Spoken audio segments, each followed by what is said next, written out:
Dring! Le réveil vient de sonner. Aujourd'hui, je vais laisser l'IA contrôler tout ce que je fais. Mais pour un jour seulement. Voyons si ce robot va pouvoir m'aider à survivre à cette journée. J'attrape mon ordinateur portable, j'ouvre ChatGPT et je tape la question la plus importante qu'un Homo sapiens puisse poser à une IA le matin. Que dois-je prendre au petit déjeuner? Le chabot répond « Bonjour, que diriez-vous d'œufs brouillés avec du pain grillé et d'un avocat en accompagnement?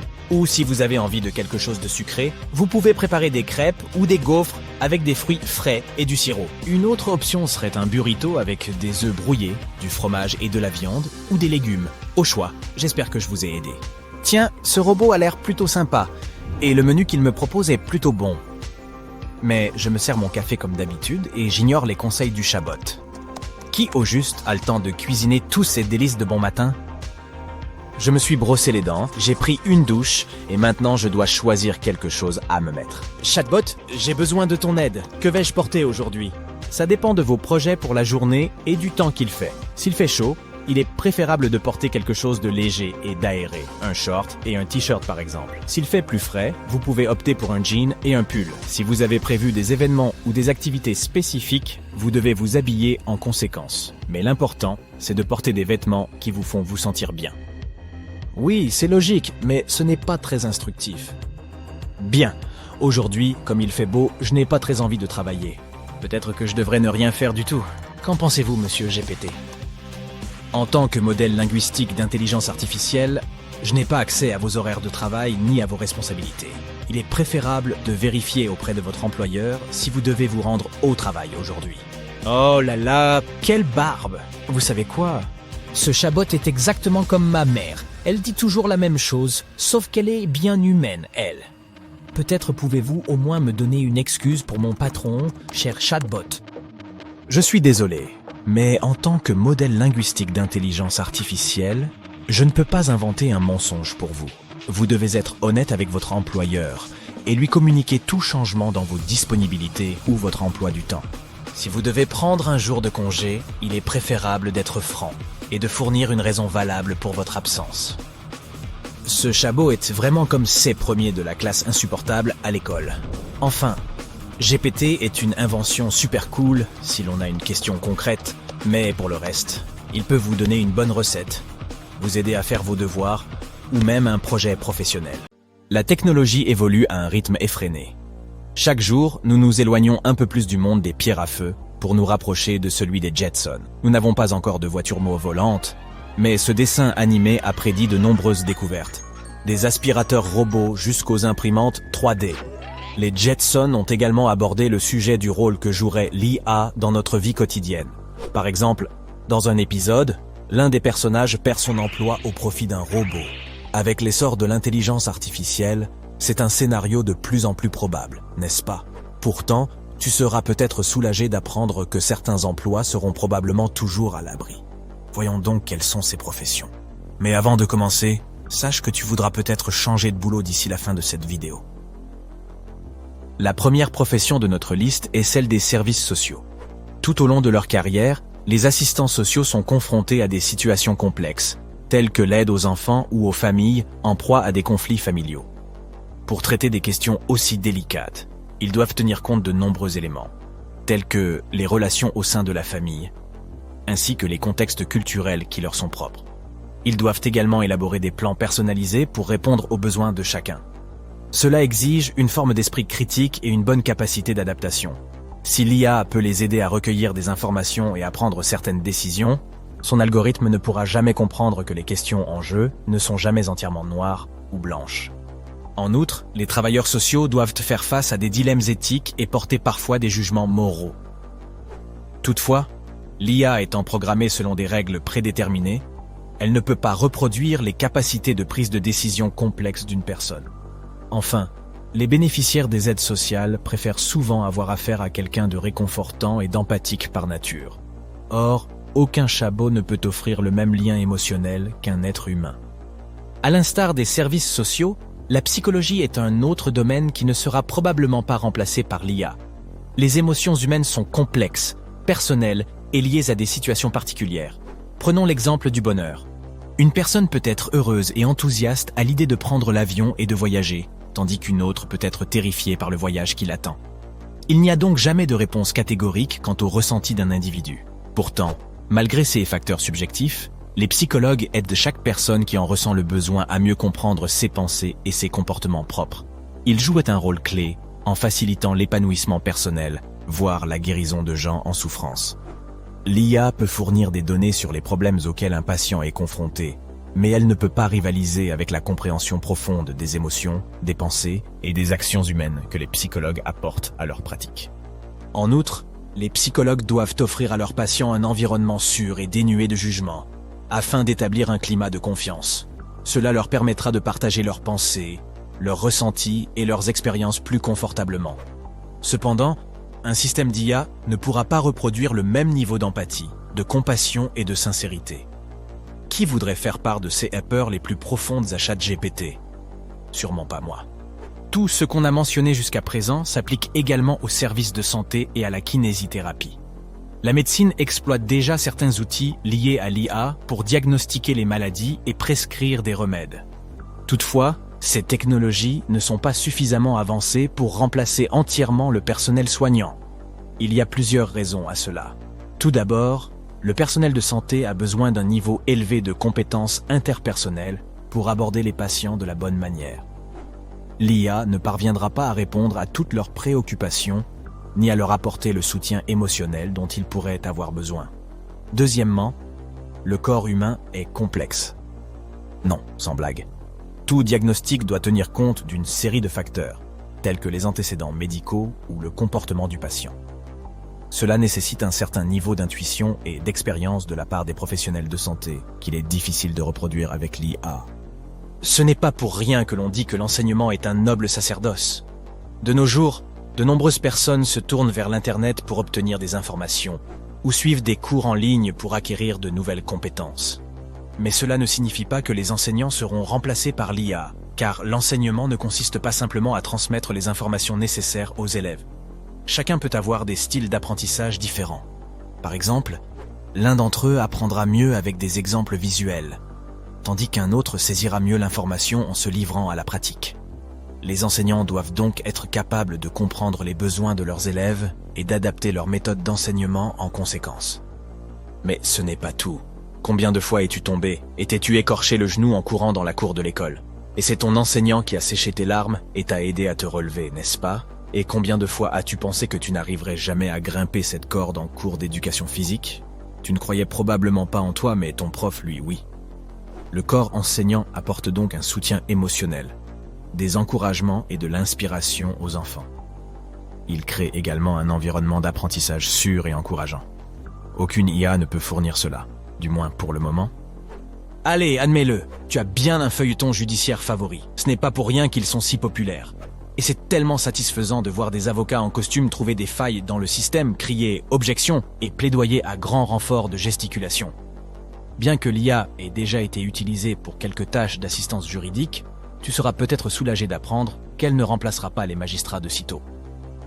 L'une des principales raisons pour lesquelles ils ne perdront pas leur siège au tribunal au profit d'un robot est que les professions juridiques exigent un haut niveau de déduction et d'esprit critique. Les juristes analysent des questions complexes et donnent leur avis en se fondant sur une série de facteurs, dont des considérations morales et des précédents juridiques. Au tribunal, seuls les avocats et les procureurs sont capables de présenter des arguments convaincants et détaillés, car ils sont les plus à même de comprendre et de traiter les affaires humaines. L'IA ne peut pas remplacer ces capacités de réflexion et de prise de décision nuancées. Les artistes, les musiciens et tous les types de métiers créatifs requièrent de l'originalité, de l'imagination et une certaine capacité de sortir des sentiers battus. Les artistes doivent donc posséder une connaissance approfondie des émotions humaines et de la culture. Ils ne doivent pas non plus avoir peur de l'introspection. Ce n'est qu'ainsi qu'un musicien pourra créer des œuvres pleines de sens, qui seront écoutées en continu par des millions de personnes, ou qu'un cinéaste pourra tourner un film qui suscitera de puissantes émotions. D'autre part, l'IA fonctionne à partir de données et de modèles préexistants. C'est pourquoi il lui serait toujours difficile de reproduire l'aspect imaginatif d'un travail de création. Les systèmes d'IA n'ont pas non plus la capacité d'éprouver des émotions et d'apprécier l'art et l'esthétique comme le ferait un être humain. Ils ne peuvent donc pas produire quelque chose de significatif ou de pertinent. Cependant, il ne fait aucun doute que l'IA peut aider les professionnels de la création dans certaines tâches, tels que la recherche d'idées ou l'analyse de données. Les modèles d'IA ne sont pas apparus soudainement de nulle part. Ils sont le résultat du travail de nombreux ingénieurs informatiques naturellement intelligents. En d'autres termes, les modèles d'IA ont aussi des parents. Il n'y a d'ailleurs aucune garantie qu'un programme d'IA fonctionnera sans problème. Les ingénieurs veillent donc à ce que ces bugs soient corrigés et à ce que le logiciel soit mis à jour en fonction des besoins. Ces parents sont ainsi nécessaires au bon fonctionnement de l'intelligence artificielle. Je suppose qu'aucune profession ne semble moins susceptible d'être remplacée par l'IA que celle-ci. Tu as peut-être entendu parler du problème majeur que posent les programmes d'intelligence artificielle. Il s'agit du fait qu'ils sont souvent biaisés d'une manière ou d'une autre et qu'ils peuvent relayer des informations incorrectes. Mais tout type de commentaire ou de décision partiale peut s'avérer désastreux au sein d'une entreprise. Les employés des ressources humaines, quant à eux, doivent s'assurer que le lieu de travail fonctionne harmonieusement afin de prévenir toute forme de préjugés et de discrimination. Mais ce n'est pas tout. Les responsables des ressources humaines jouent également un rôle de médiateur dans les conflits et traitent les plaintes sur le lieu de travail. Les modèles d'IA ne seront probablement pas en mesure de gérer la complexité de ces questions. C'est pourquoi les employés en RH seront toujours nécessaires. Enfin et non des moindres, nous avons, roulement de tambour s'il vous plaît, les acteurs. Mais plus précisément, les acteurs de théâtre. L'expérience théâtrale est une question d'interactivité. Une fois que les rideaux rouges s'ouvrent, une connexion immédiate s'opère entre les acteurs et leur public. Les comédiens suscitent des émotions fortes en temps réel. Ils s'adaptent aux réactions du public et apportent une touche personnelle aux personnages qu'ils incarnent par leurs gestuels, leurs déplacements et leurs techniques oratoires. La technologie améliorera éventuellement certains aspects de l'expérience. De nos jours, il semble que tout le monde ait un nouveau meilleur ami qui l'aide dans ses travaux scolaires ou professionnels, répond à toutes les questions qui lui viennent à l'esprit et lui donne même des conseils sur la vie lorsqu'il en a besoin. Et le plus beau, c'est que cet ami est toujours disponible. Mais qui est-ce? Ou plutôt, qu'est-ce que c'est? Ce n'est autre que ChatGPT, bien sûr. Mais il y a un hic. Tu dois poser les bonnes questions ou choisir les bons mots lorsque tu chattes avec lui. En d'autres termes, tu dois l'orienter dans une certaine direction pour obtenir des réponses solides. Et ne te laisse pas abuser par la simplicité de la chose. Crois-moi, il est plus difficile qu'il n'y paraît de rédiger des messages guides pertinents. Mais je suis là pour t'aider. Voici quelques conseils géniaux qui t'aideront à obtenir les meilleurs résultats lors de tes conversations. Commençons par la base. C'est toujours un bon point de départ. ChatGPT est intelligent, mais il ne peut pas lire dans tes pensées. C'est pourquoi tu dois être aussi clair, précis et concis que possible dans tes questions ou tes instructions. Cela l'aide à mieux comprendre la portée de ta demande et donc à fournir des réponses plus pertinentes. Par exemple, parlez-moi de l'exercice physique n'est probablement pas une bonne question qui vous permettra d'obtenir une réponse détaillée et satisfaisante. Il est préférable de demander « Pouvez-vous me dire quels sont les avantages de l'exercice physique pour la santé ?» Deuxièmement, évite d'écrire des termes ambigus dans tes messages guides. Plus tu fournis du contexte à ChatGPT, mieux c'est. En faisant cela, tu l'aideras à comprendre le sujet dont tu parles avec plus de précision. Imaginons que tu souhaites demander à ChatGPT s'il peut écrire des paroles de chansons pour toi. Au lieu de demander simplement « Peux-tu m'écrire une chanson ?», tu pourrais inclure des informations sur le thème que tu veux donner à ta chanson, le genre de musique que tu as en tête, et ainsi de suite. Le troisième conseil que j'ai à te donner est d'éviter de poser des questions auxquelles il faut répondre par oui ou par non, car tu n'obtiendras que des réponses génériques et simples. En revanche, si tu poses des questions ouvertes qui commencent par « quoi ?», « pourquoi ?», « comment ?» ou « pourriez-vous expliquer ?», il est plus probable que tu obtiennes une réponse beaucoup plus nuancée et personnalisée. Par exemple, au lieu de demander « la pizza est-elle bonne ?», la question la plus bête du monde, n'est-ce pas? Essaie plutôt de demander « quels sont les types de pizzas les plus populaires dans le monde ?» Le quatrième conseil que j'ai à donner est en quelque sorte une suggestion. ChatGPT n'est pas un humain. On est bien d'accord, mais cela ne veut pas dire qu'il est acceptable d'utiliser de l'argot et des mots inappropriés quand on écrit des messages guides. Oui, il ne sera probablement pas confus, choqué ou offensé si tu utilises un tel langage. Après tout, il s'agit d'un modèle linguistique d'IA qui a la capacité de comprendre et de traiter un large éventail de styles de langage. Cependant, ChatGPT indique lui-même qu'il ne fournit pas toujours des réponses appropriées à ce type de langage. Tu ne me crois pas? Pose-lui toi-même la question. Et s'il y a la moindre chance qu'un avenir digne d'un film de science-fiction nous attende, ce serait une bonne idée de le traiter avec gentillesse et respect. En somme, restez dans les petits papiers de ChatGPT, au cas où le Terminator se pointerait. En ce qui concerne le 5e conseil, si tu envoies une question et que ChatGPT ne te donne pas de réponse qui te convienne, n'abandonne pas tout de suite. Essaie de modifier ta question avec de nouveaux mots-clés plus pertinents pour aider ChatGPT à mieux comprendre ce que tu cherches et à se concentrer sur les éléments essentiels de ta question. Mais il arrive aussi que ChatGPT en fasse trop, et je ne parle pas du fait qu'il reçoit environ 10 millions de demandes par jour. Si ta question est trop complexe, par exemple, comment créer une boutique en ligne et en faire la promotion, il est préférable de la diviser en 2 parties.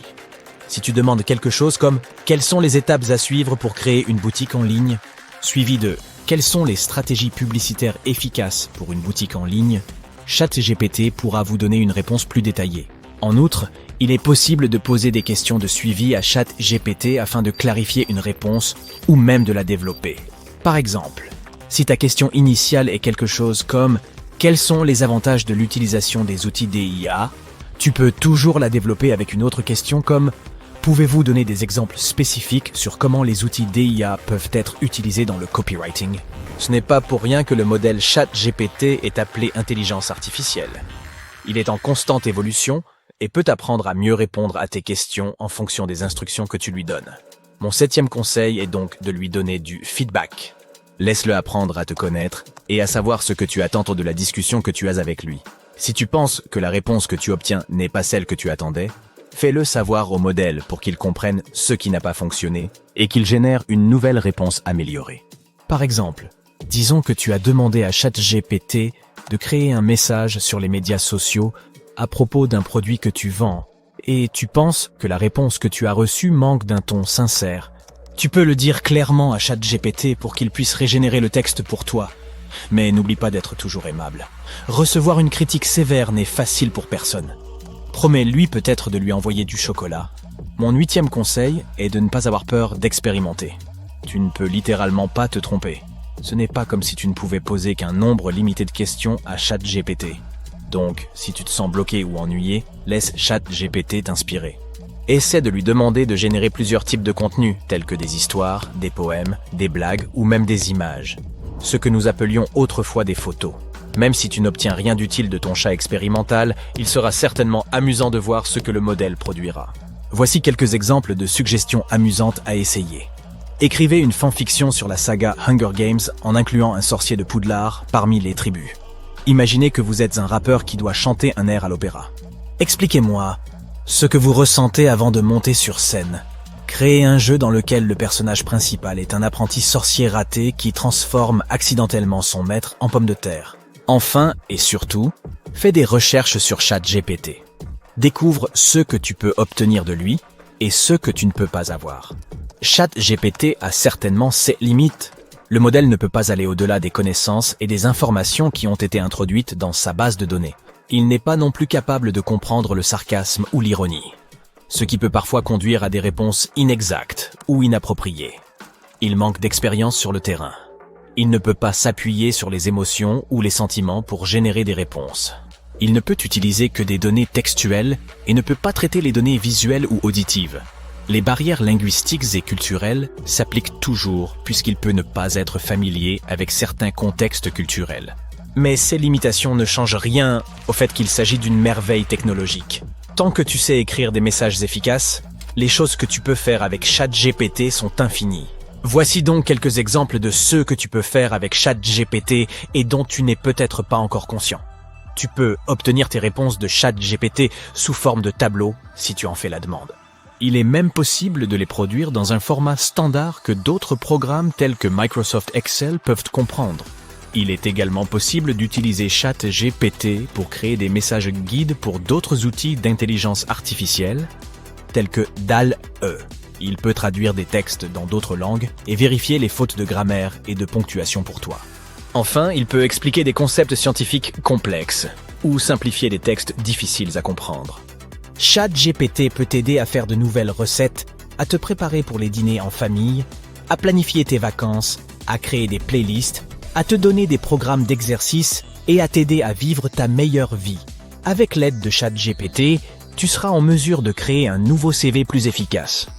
En faisant attention, Tu pourras même obtenir des réponses de ChatGPT dans le style de ton auteur préféré.